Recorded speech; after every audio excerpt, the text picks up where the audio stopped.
Ωραία, πάμε. Καλησπέρα σας. Καλώς ήρθατε στο κατάστημά μας, όπου σερβίρουμε γύρο, σάντουιτς και γενικότερα ελληνικό φαγητό. And I've been already speaking in Greek enough for everybody to shut this down and delete the downloads and unsubscribe from the podcast. So it should be just the best of you left now. So I'm Chris and I'm here with Jonas. Ήθελα να πάρω κάτι που λέγεται καλαμάκι, αλλά δεν ξέρω τι είναι. Είναι κάτι περίεργο από μια μακρινή πόλη που λέγεται Αθήνα, κάτι τέτοιο. Δεν ξέρω τι. Κάτι σαν Ελλάδα είναι, αλλά όχι πραγματική Ελλάδα. Τι είναι αυτό? Sorry, yes, I'm Jonas. Hi, I'm also here. And we're here to discuss Azathoth Blues, Season 1, Season 2, and the little bit that goes in the middle. So, shall we do that? Yeah, let's talk about Azathoth Blues, which is, I'm assuming you already know a podcast if you're listening to this, an audio drama that Jonas and I created. And we have successfully managed to wrap Season 1 recently. It has been quite a feat, I would say. It was a lot of work for both of us. But we're really, really happy with the result. Extremely proud, I would say, actually. And yeah, we want to talk a little bit about it, talk about our plans for Season 2, and just a short intermission to let you guys know what's going on. Yeah. So, Jonas, any thoughts? Well, I'm very glad that we got here. You recently said to me you were looking at the annotated script for episode 1, and you said, like, how on earth did we manage to do all of this? Because it was really an enormous undertaking. It was so many actors and so much just complexity in how the whole thing was put together. And it's kind of insane that it all worked out. There were long periods where it just seemed unimaginable that it would one day be finished. Like, it was so much and it was so complicated. And I'm very glad that we got here, and I'm very happy with the result. It's more complicated, more layered even than I was hoping for. I think it became much more ambitious. It was already very ambitious, and then it became kind of musically more ambitious and more ambitious in the sound even than we had anticipated in the beginning. I think it's kind of our trademark, though, that we just tend to make things harder for ourselves as we go. We just pile up to do things, you know, like we just don't stop. We never say we already have enough on our plates, so let's just keep it, you know, on the low key, low down and whatever. We just say, let's do more and more and more. And then suddenly there's a huge mountain of things that we need to do.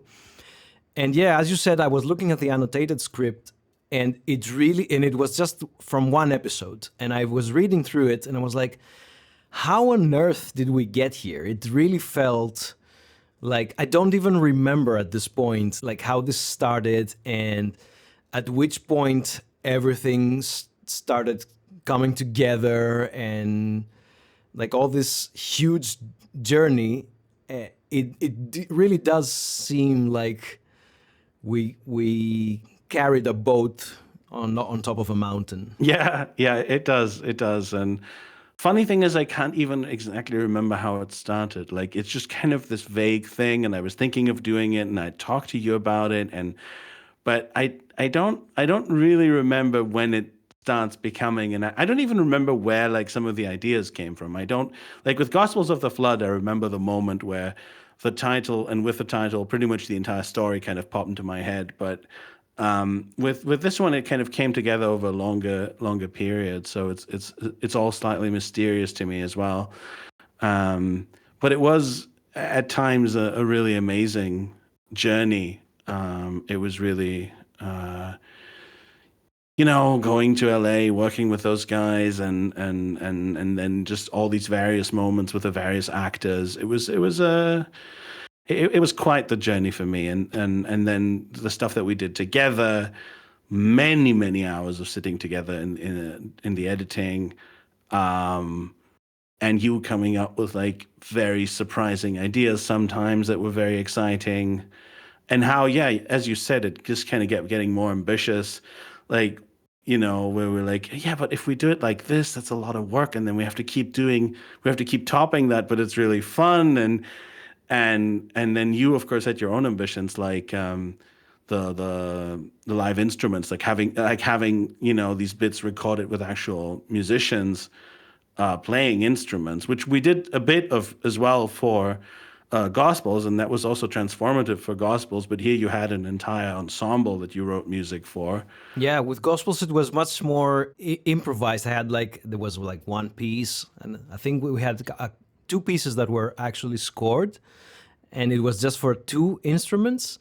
And here it was, I mean, there were smaller pieces. They were like from, 10, 15, 20 seconds, but they were for a bigger ensemble and a very detailed score, and involved studio time. It was not like any remote recording. We recorded everything together. And it was really a sort of a bet with myself. Like, can I do this? Because I had been working in the studio for a very long time on my own, recording everything on my own, or bringing extra players here, or having them send me remote recordings that were done, with very specific directions, or on top of my own recordings as extra layers.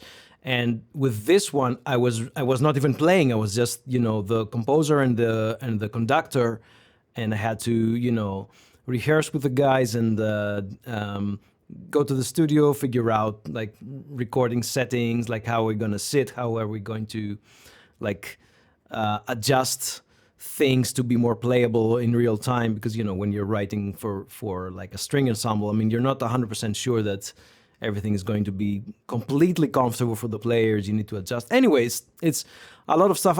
We're gonna talk about this further in the elaborations in the episodes that we plan to do, but it was really kind of this bet of let's do more, let's push our limits. We've done this with Gospels. Let's go. Let's move further. Let's take the next step in sound design. Let's write for a gazillion people. Let's record people. You flew to LA, as you said. It was just kind of crazy, I think, but. Definitely, looking back at season one, it's very exciting that this exists. I think I find it very, very satisfying that we really managed to pull it off, and we plan to do more of it, which is even more exciting. And hopefully, I mean, supposedly we have, adapted the workflow. And we know how to do things, but I'm sure that we're still gonna find ways to disrupt that workflow and add more things on our list of things to do and take it more over the top or whatever. Yeah. Yeah, you're right. And I also want to get more actors into the studio. So for those of you who haven't followed this on whatever Twitter or wherever I may have talked about it a little bit. The main trio was all recorded together, and Donovan for the first episode. And when you do video game stuff, which is mostly what I do, you tend to record everyone separately for practical reasons. You just have clean audio of everyone. But I very much wanted to work with those three in the room. I thought the show cannot happen if you don't have those three actors in one room playing off of each other, reacting to each other, even adjusting the lines sometimes or improvising. And that was also a challenge for me, just as a director, to go in with a bunch of actors who don't know the material. This is the important thing that we're also going to talk about that more in the various extras. But it was written, and it was my choice that they got to see the first episode, and after that, they had no idea what was coming. They had to trust me. They had to basically learn the lines in the moment as we were doing them, and then obviously we did, retakes. But it was all fresh to them. It was all happening in the moment to them. and that made it come alive. But of course, that's a real challenge for me and for them. But for me, I'm going into I have a set amount of studio time. I have three actors that have only just, I mean, two of them know each other very well, but they didn't know Casey, who plays Susan, and we have to build this relationship and this chemistry and all of these things. And so that was a huge challenge, both logistically and just in terms of the performances that you want to get out of people. Yeah, artistically, yeah. Yeah, artistically and logistically, it was a huge issue. But it was also, like you said, it was the kind of challenge that I wanted and craved. I wanted to do more, and that's why I also look back at it with such fondness. It was such a good experience. It was so much fun for everyone, and it felt really powerful. Like these moments that are powerful in the show, like in the last episode, like Ben's monologue, or a few other moments like this. They felt just as powerful in the room, and that's kind of amazing. It's an amazing experience to be there, and for this 5-minute sequence when you're playing the stuff, it suddenly feels so real that you're actually moved in the room. And yeah, that's why I desperately want to do more of that. And for season 2, I think there's going to be some things where we have to get certain people, I'm not going to spoil things, into the same room with each other to perform this, because it's not the same if you just, I mean, they did an amazing job. Everybody did an amazing job. And there are things you can do solo, but some of this needs to be live. They need to be, reacting to each other. And I can't wait to do more of it. Yeah. I'm sure it will be exciting. I think that the excitement comes from having to, for lack of a better term, let's say problem solve, or be spontaneously creative and artistic, like on the fly, where you're dealing with these situations that you need to, for example, do a small change in the script, or adapt for the energy in the room, or something that just happens in the room and you need to sort of harness it, and take advantage of it. And then later, so many moments during the assembly and the editing of the show where we had moments like this. We were like, we knew what we had to do, but we weren't sure how, and we tried out things on the fly, discussing with each other and discovering ways that were beyond our wildest imaginations of what you can do to bring this thing to the level that we wanted, to bring out the feeling and the mood and the even with the performances sometimes, because we had several takes of things, and we were able to combine different takes or whatever from different times, or actors that were not in the room. When you're called upon to do things like this, it's very, very exciting, to having to solve this kind of in real time. But anyway, I wanted to mention something, because as we said, we have wrapped season 1, and as you have assumed from the discussion, we are going to do a season 2. But we also talked about Gospels a lot, and maybe some people are not aware what we're talking about. And this is another audio drama that we had created together. You wrote and we designed together, which was Gospels of the Flood.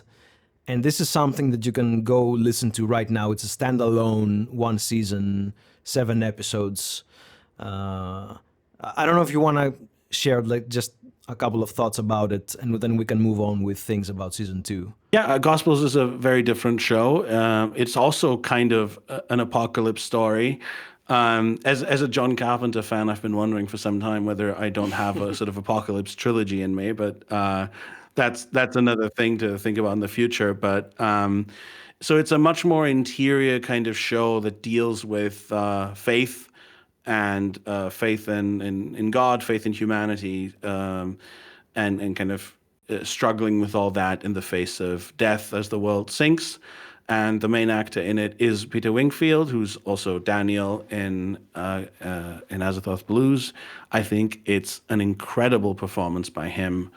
And Chris, you wrote some of your best music for it as well. You wrote some really, really gorgeous music, like just so moving, and I'm very, very happy with all of it.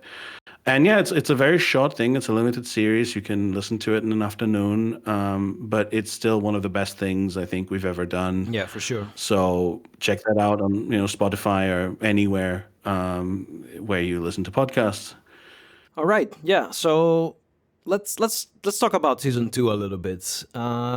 First of all, we are doing a season 2. The show is not over, so I don't want to spoil the ending. But I've heard from some people, at least, that they were not sure if this is an ending or if it's like to be continued.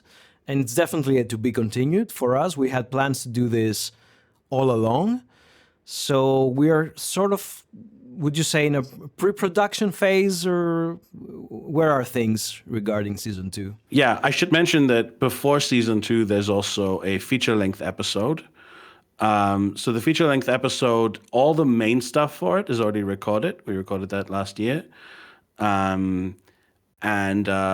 But there's still a lot of work to be done on that, but we intend to release that this year. Yeah, this calendar year. And then season 2, yeah, basically pre-production, as in I'm writing and we are planning how exactly we're going to do it, who's going to be involved in terms of actors. And obviously we're going to have to start looking into, when do we record it exactly, because people have their own careers. If Adam or Joe are off doing a movie, then that's more complicated, and so on and so forth. Everybody has their own things, but we will make this work. Like, it is, everybody's really committed to the show. I was very glad when we got back together to do the feature length to see how much everyone had enjoyed it and how much everybody wanted to come back, and also just how much the chemistry was still there. It had been quite a while since we had done the original show. And yeah, the chemistry was just really there between everyone. We went back to the room, and the moment we started recording, all the characters were just back. Yeah. That was very nice. Yeah, we are currently planning season 2 for next year, and the feature length for before that. The feature length is basically it's like a long episode that essentially transitions us into season 2 without any spoilers. It resolves some of the stuff from the ending, and puts our characters on a trajectory for season 2. And I think it's a really fun. It's a really fun episode. It's kind of it puts the characters on a little journey, and it's obviously bittersweet, but it is it's one of my favorite things, I think, that I've written for this show, which is, I think every time we finish an episode, I said, "Oh, this is my favorite one so far." Yeah. Look, this is just because I really love the show and I really love the people, and this is like the most fun ever. So Yeah. that's, in short, the summary of what we're planning to do. It is going to be quite ambitious. Season 2 is probably going to be a little bit longer than season 1, a couple extra episodes. And it is the final season, I should say. Yeah. It is going to end there, as is intended. Like, this is the story from the beginning had an ending. Like, I don't write stories without having an ending. Yeah, we're not cut from the network. We're just finishing the show on our terms. Exactly. Yes. It's just this is what we wanted to do. I thought a bit about it. How long do I want it to be? At one point, I was thinking 2 seasons, 3 seasons. There's kind of a logic to each of those, and at the end, the logical conclusion was just a somewhat extended season 2. Will cover all the story needs. Will be manageable production-wise, and it's just what the story needs it to be. And it really just ends there, not because we ran out of things, but because it was kind of just intended to be this story. Yeah, and I honestly, I mean, as much as I love, a good show that keeps going, and most of the things that keep going eventually run out of steam. and we really never wanted this and never planned, never designed this show as a kind of, ever going and just going on and on and on and just, sort of winging it as we go. We wanted to have a beginning and an end, and that's what we're gonna do.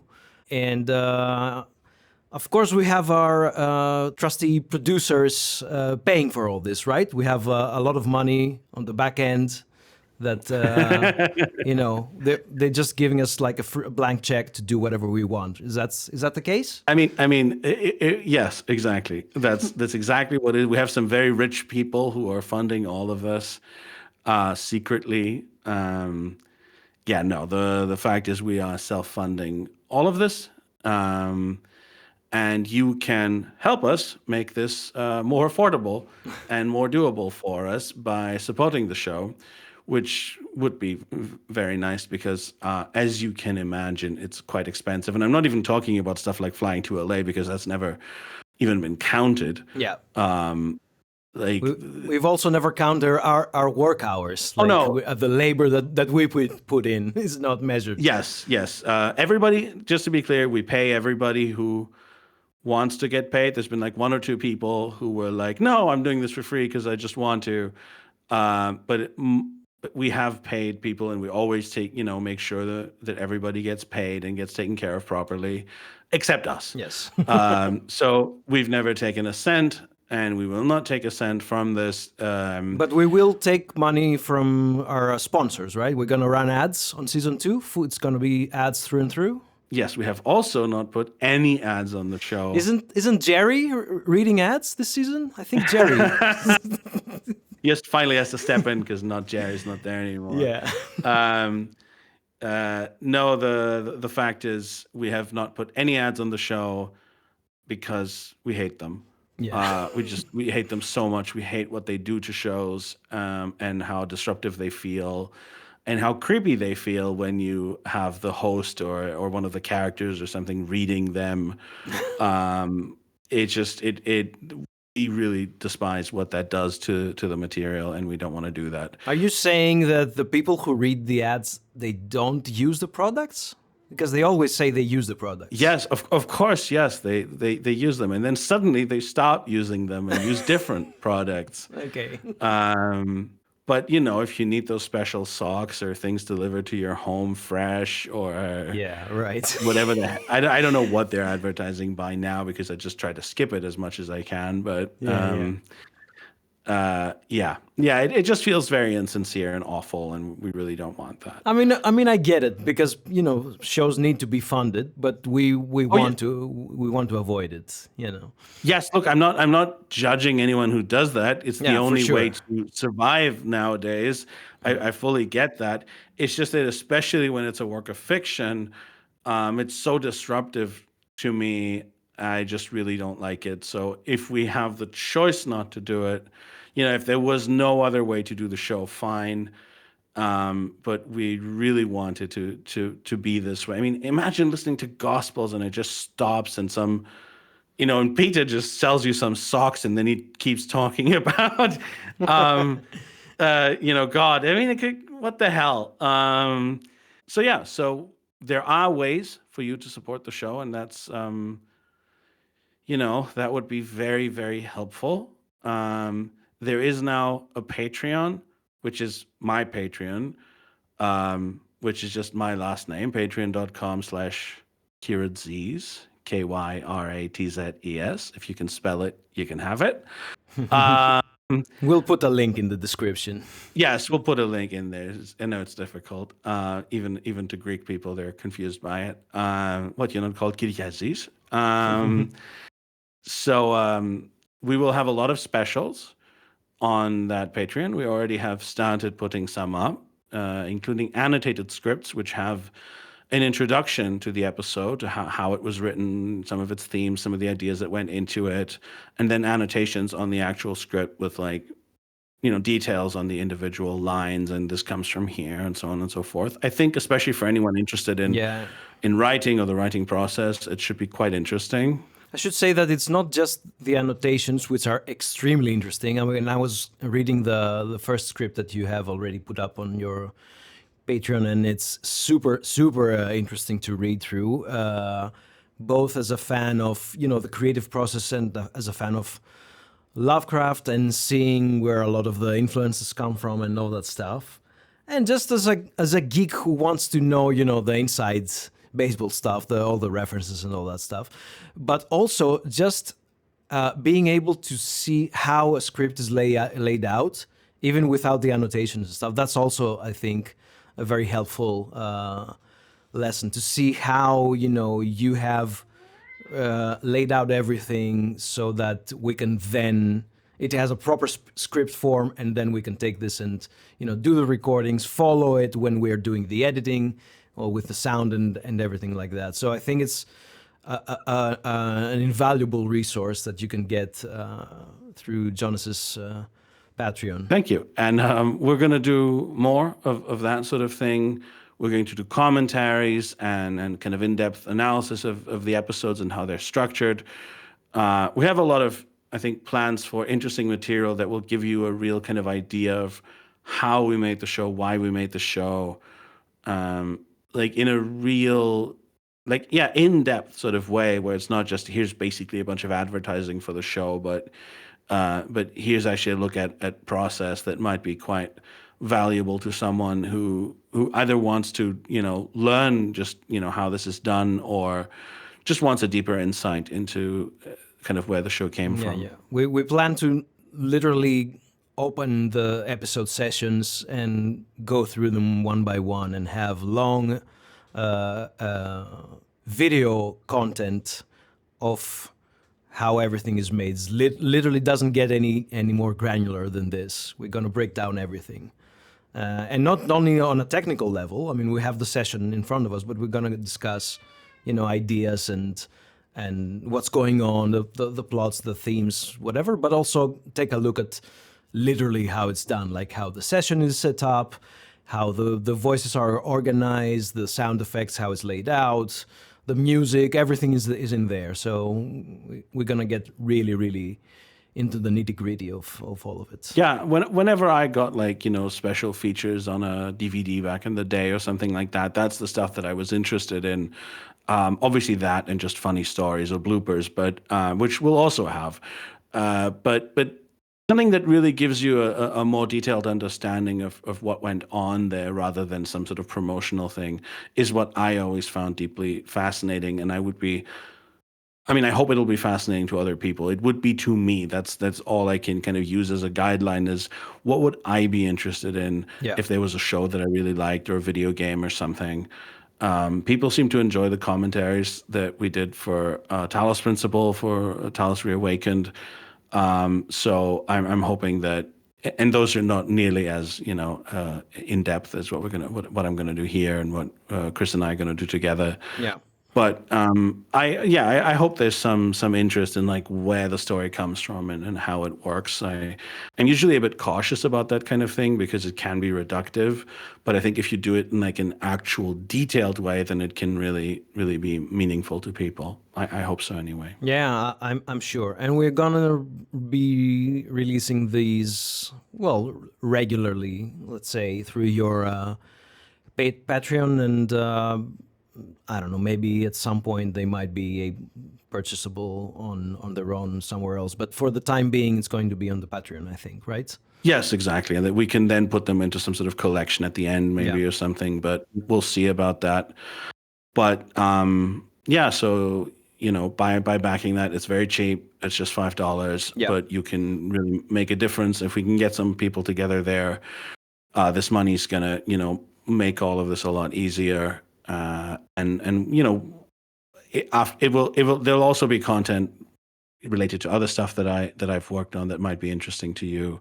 And after that, we'll see what project we do next, and it will also go towards that, because we're definitely going to keep working together. Yeah, exactly. on interesting things. Yeah, because we did mention that Azathoth Blues is coming to an end with season 2, but doesn't mean that we're not producing more shows after that. We'll just waiting for the next idea, essentially. And right now we're focused on Azathoth Blues, but we'll probably do something else after that. So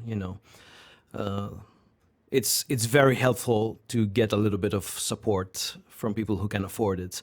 And I should say, another option if you want to support us, I think the Patreon is the best and the ideal way to support us, and that's where the most substantial extra material is going to exist for a while.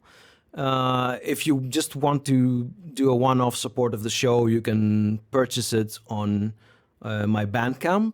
We'll have a link on the description, or you can just search for it on whatever search engine you use. And this is 100% optional. There's nothing extra there. You just take the show on high quality, audio files if you choose to. But it's not. There's no paywall or anything. You can listen to the show on any free podcast app or your Spotify, whether you pay subscription or not. It doesn't matter. The show, what I'm trying to say, is absolutely free and accessible to everyone. But if you want to spend, a few bucks on it, you can do that. Although I should say again that if you, it's better if you just subscribe to the Patreon for the time being and get, as we build more material there, that will be more helpful for us. But that option exists. Yeah, You can do both. yeah, you can do both. Whatever. I mean, if you have a lot of money, you could just send it to us, and you wanna, you can just PayPal or a bunch of money to us, and we'll make a great show out of it. So, if you're interested in becoming a sponsor, let us know. And we'll, Yeah, if we'll any talk it out. millionaires or billionaires are listening to this, Yeah. please go ahead. We can use the money. Yeah. Yeah. Yeah, another thing you can do that does really help is simply rating the show or leaving a review somewhere. Right. Yeah. Completely forgot about It's that. really underrated. It's very hard in today's kind of ecosystem to get the word out, and it would help us enormously if you just went on Apple or whatever it is that you use, and you left a rating, you left a review. We didn't put in an annoying reminder of that in every episode because it's annoying, but at the same time, it does help tremendously to get the word out. Yeah. And it's one of the most helpful things you can do. Obviously, letting friends know about it, posting about it on social media, on whatever shitified platform you're struggling to use, like all of us. But anything helps because we have no backers. We have no there's just nothing behind this, right? We don't have the BBC or some company or something. We have literally nothing. So it is very helpful, especially since mainly what we want is for the story to find its audience. And it has been doing that, but it is very difficult. So more help is very, very welcome. Yeah, and I want to say that we do have a lot of very nice comments on some platforms, especially Spotify and Apple, which I guess people tend to leave comments a bit more. And there are a lot of comments with some questions or insights about stuff. You can actually, if you feel like discussing the show with other people, there is a kind of a subreddit that exists, which is not created by us, but it's there and might be a good idea if you just, search for it. And we'll have a link in the description. And if you feel like talking about the show, you can go there and, share feedback, ask your questions. We sort of lurk into that, so we might reply to you. We also check out the posts on the audio drama subreddit. Is it audio drama? I think it's audio drama, Yeah. right? Yeah. That we have posted, Jonas has posted about the individual episodes. So, if the point is, if you want to talk about the show with anyone in the platform or place of your choice. Because it really does help. If you think, well, none of my friends listens to audio dramas, well, just mention it, and maybe somebody will. If you say that, I really enjoyed this, maybe you will convince one person to listen, and that is super helpful. Even that one person, we greatly appreciate it. So spread the word. And Yeah. to put it, shortly and succinctly, spread the word if you can, and we appreciate Yeah, it a lot. and if you want to get other people to listen to it, there's always, if you have a basement and some gaffer tape, you can always kidnap them, tie them up, and force them to listen to the episodes. They will count as listens on Spotify. That's Spotify true. does not judge how you do this, and the dark powers of Azathoth will approve of your actions. Yeah. We won't. We do not endorse this. We do not work for Azathoth. But the a certain kind of idiotic god would probably think that that's okay. I mean, you can become the messenger. You can be the messenger. You can also blast the show through your speakers. Yeah. Open your windows and blast the show full volume through your speakers. Although I should say, this is not optimal because you get a lot of ears on it that don't count as individual downloads, which is not what we want. We want everybody to, just... And if you kidnap people, which you should absolutely not do, kidnap them one by one. Yes. Maybe also use their phone.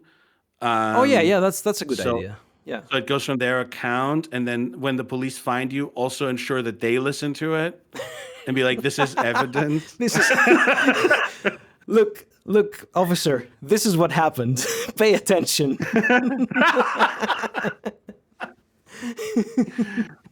Oh God! Somewhere out there's one guy who's like, "This sounds like a good idea." This is all comedy. This is just comedy. It's parody, yeah. So don't do it. Don't do it. Yes. But you can do the thing about blasting the volume through your windows. You're free to do that as long as it's not in the hours of like the midday and then early afternoon, that is very late in the evening. There are some depending on where you live, there are some times that you shouldn't be blasting music or audio or whatever at very loud volumes. So check that with your local police authorities, and then on the other time just blast it as loud as you can. Exactly, at all times except those times. Also when you're on the subway, when you're cycling, just glue it to your forehead, glue your phone to your forehead. And headphones do damage your listening. You shouldn't listen all the time through headphones. So just blast the speaker, and in the subway or your public transportation of choice, just listen through the speaker. It's not a problem. Yeah, we don't care about sound quality. I mean, all these months of work. No. We just want the most people to hear it. This is the absolute truth that I'm telling you here. That's all that we care about. It's definitely not true that I have spent 15 minutes deciding if certain elements should be panned at 44 or 46. It's definitely not true that I've spent days deciding if the volume should be, plus 2 dB or plus 2.5. So we don't care about fine details like that. No.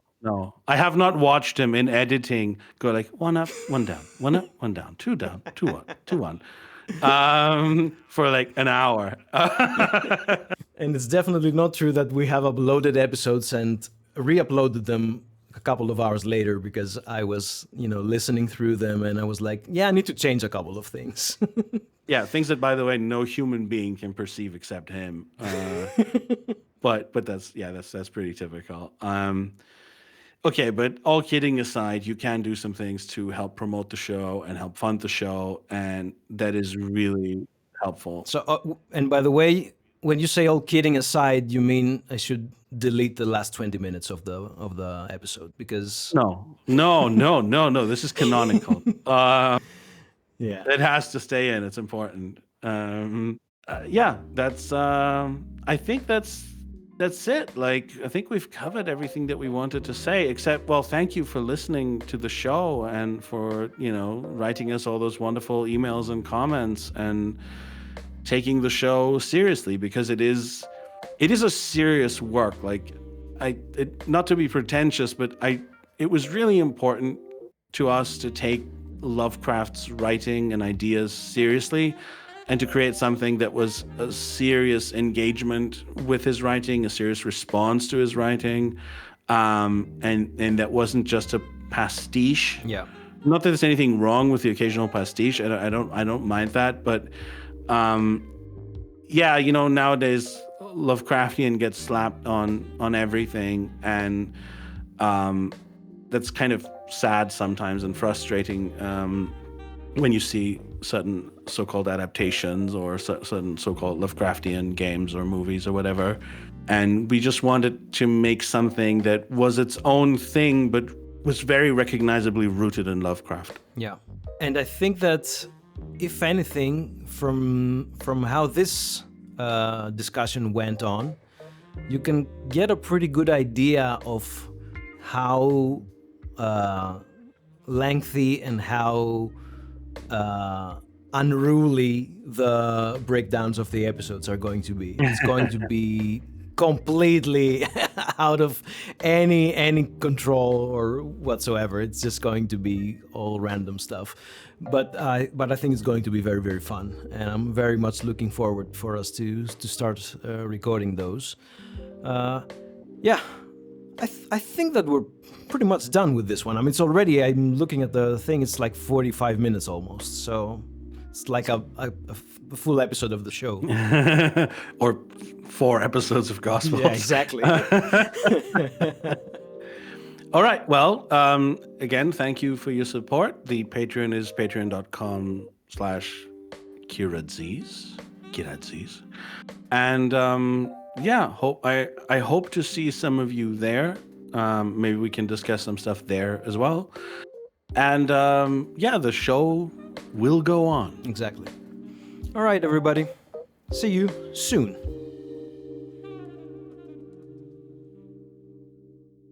Bye.